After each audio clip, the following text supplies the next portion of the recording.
Ito ang buhay ko. Simple, tahimik. Ako si Fina. We are live at the Palace at ang napapanood nyo ay ang ating bagong halal na Pangulo na si Juan Policarpio. Kasama ang kanyang butihing asawa, si Marcela Jacinto, at ang kanilang pamangkin na magiging first daughter, si Isabel Jacinto. Sinong mag-aakalang ang dating bumbero ng Zambales magiging presidente ng Pilipinas?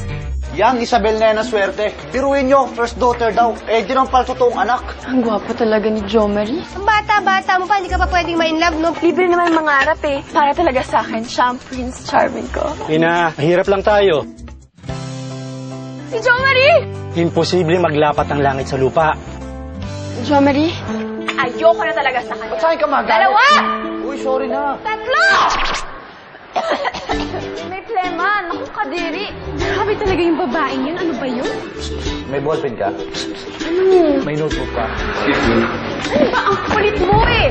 Pina! Ano sa tingin mong karapatan mong saktan si Joman? Pinapakisamahan namin kayo dahil inutusan kami. Isabel, tama na pinagtitinginan ka. Mas baka na wala na ibang salita dyan, o ano ha? Hindi na ako mag-aaksay ng oras sa mga katulad niyo.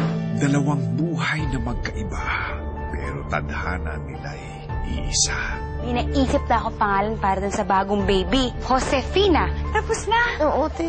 Isabel! Pamangkin ko.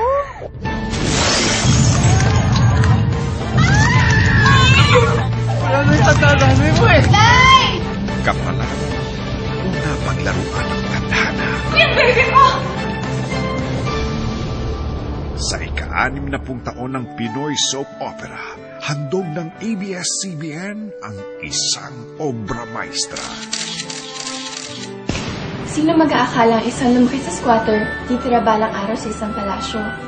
Matapos na matagal na panahon, ipinagmamalaki kong ipakilala ang aming anak, si Fina Policarpio.